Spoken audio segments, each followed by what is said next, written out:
Hi everybody, so today we're going to talk about comparing and ordering rational numbers. Remember that rational numbers is pretty much this whole unit. Rational numbers are any numbers that can be expressed as fractions, so that includes decimals, so we're going to work with some decimals here. So let's say we have numbers such as we see right here, 2/10, 4/15, 21/100, and 1/4, and we want to put them in order, say least to greatest or greatest to least, whichever we choose. Well, we really have no way of telling just by looking at them right now if they are in order, because we're comparing two different forms of numbers. We've got decimals and we've got fractions. With some decimals and fractions, it's right off the top of your head if they're in order. So, like if you're comparing 3/10 repeating and the number 1/2, you know that 3/10 repeating is less than 1/2. Most people know that, not everybody does. But it's a lot easier if you have all of your rational numbers in the same form. So we are going to change all of our decimals to fractions. You could also change all of your fractions into decimals, but the reason I like working with fractions is when they all have the same denominator, you're just comparing your numerators, and then it's easy to see, oh, what number is greater than what. So we're going to make all of our decimals here into fractions. And the way we do that is to just kind of like write them how you would read them. So we would read this number here as 2/10. So we are going to rewrite this number as 2/10. All right, instead of 0.2, it's 2/10. This number we would read as 21/100. So we would write it as 21/100. All right, so now we have all fractions. And we move on to the next step, which is to make sure they all have the same denominator. You can't truly compare fractions unless they all have the same denominator. So we're going to change our denominators, and I'll save you a lot of headache, and we're just going to use the denominator 300 because 10, 15, 100, and 4 can all be multiplied into 300. All right. So we're going to change 2/10 into something over 300.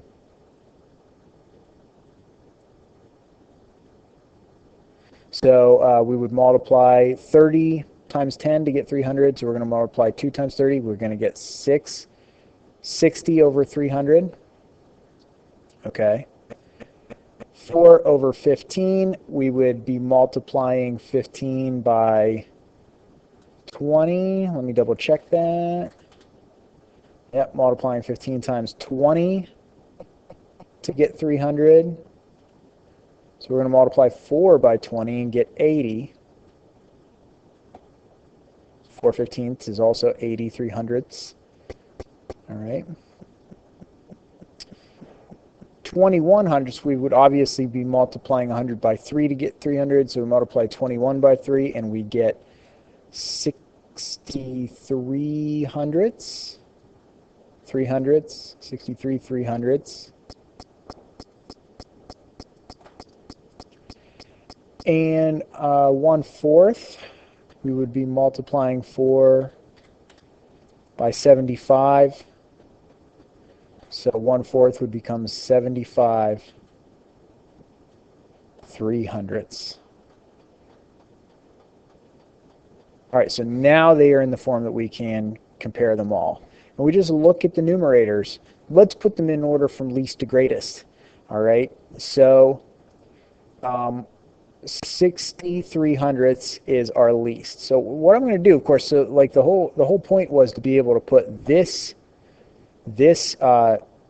collection of numbers in order from least to greatest. So I'm going to refer back to this list. All right, so 60 300ths is our lowest number. So that 60 300ths was equivalent to 2/10. So that's going to be my first number, 2/10. All right. Okay, 63 300ths is my next number, and that was equivalent to 21/100. So that's going to come next. 75 300ths would be my next number. That was equivalent to 1/4, so that's going to be next in my list. And finally, 80 300ths was my greatest number, and that's 4/15. All right, that probably feels like a long process, but it's not so bad. All right, let's try a couple more examples. All right, we're going to put these two lists in order. So this first list we have is 2 and 10, or 2 and 1/10, 5/10, -5/10, and 5/100ths. All right, so first step is to make sure they are all fractions. So I'm going to rewrite all of my numbers as fractions. So 2 and 1/10 becomes 2 and 1/10. 5/10 becomes 5/10. -5/10, -5/10. And then we have 5/100ths. All right, now this one's interesting. What do you notice about 5/100ths? What I notice is that it is not in simplest terms. So that might actually help us. Maybe we can simplify 5/100ths, and we could divide both 5 and 100 by 20, or I'm sorry, by 5, and that would give us the fraction. This would simplify to 1/20. So why don't we just go ahead and simplify that fraction? All right. So 5/100ths becomes 1/20.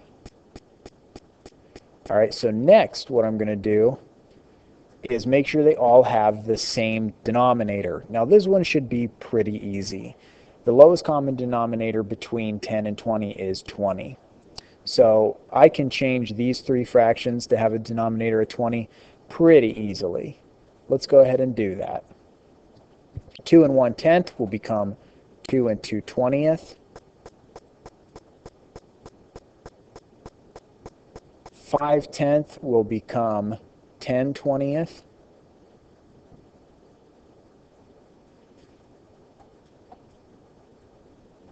-5/10 will become -10/20. And 1/20 can be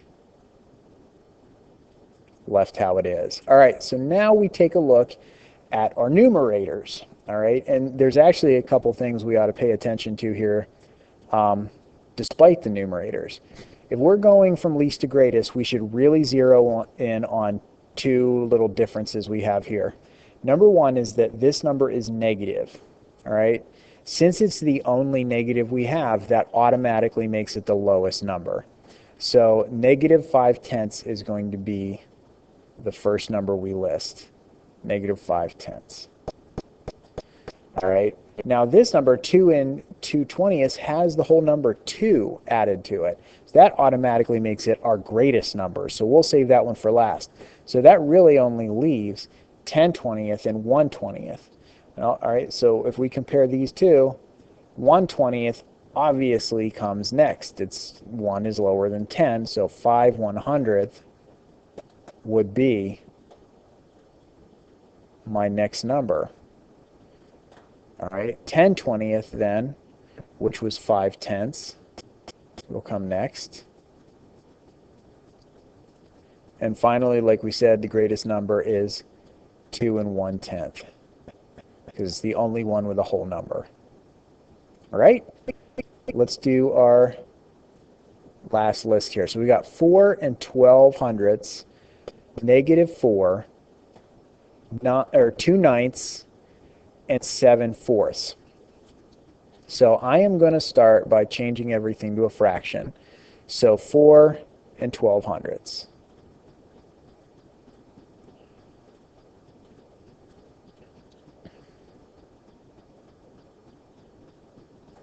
All right, this one is interesting. It's against 12/100ths is not in simplest terms. So if I were to simplify this, you can simplify by 4, and that would give me 3/25. So I'm going to go ahead and do that.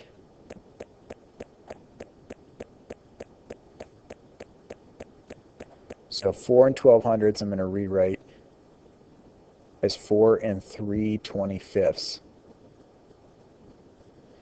Okay, -4. I don't necessarily need to make this a fraction. I can just write it as -4.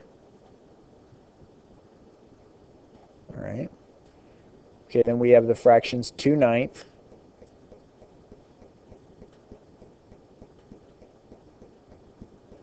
and then we have the fraction 7/4, which you may realize or may not is an improper fraction. So we can change that into a mixed number so we have a whole number. So if we were to do that, 7/4, how many times does 7 go into 4? We can put 4 into 7 only once. And what do we have left over? 3/4. All right. So at this point, we have 3 numbers with fractions that we need to find common denominators for. The easiest way to go about doing that is just to see what we get if we were to multiply these together. So let's see, the two that I think are the trickiest would be like 9 and 25.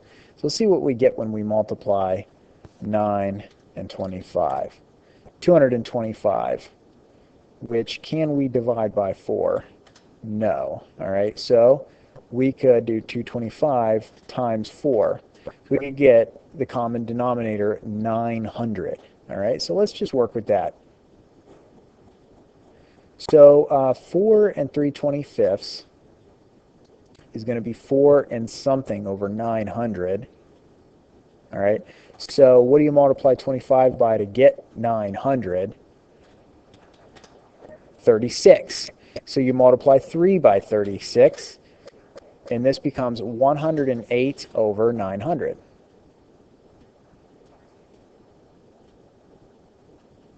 All right, let's just include the number -4 in our list. All right, 2 over 9, we would obviously multiply 9 by 100 to get 900, so 2 times 100 is 200. And 1 and 3/4, what do we multiply 4 by to get 900? 225. So 225 times 3 is 675.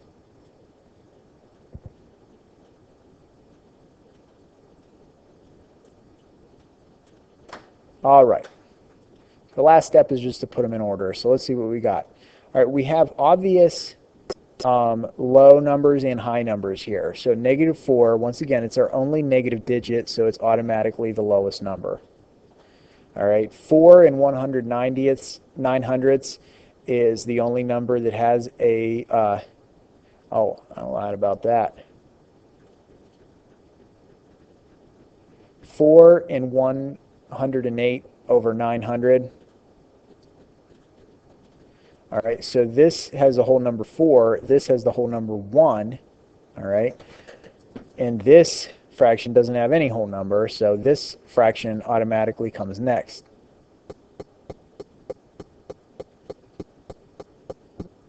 Okay, and that 290th was 2/9.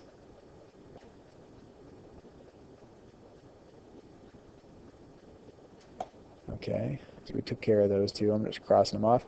1 and 675 900ths would come next, and that was 7/4.